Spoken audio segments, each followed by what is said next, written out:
how can we remove material from the object in Blender 5?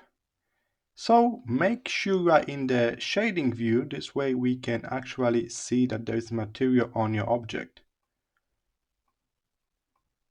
Alright, so here it is, some kind of red material, a bit metallic and shiny. So I click on the object, now it's highlighted.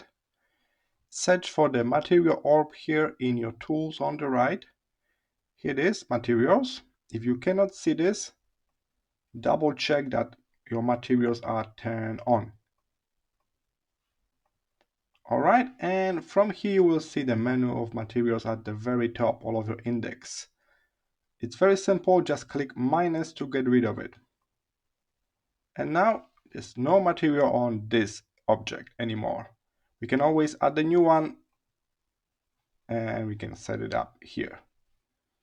I hope this was helpful. See you in the next one.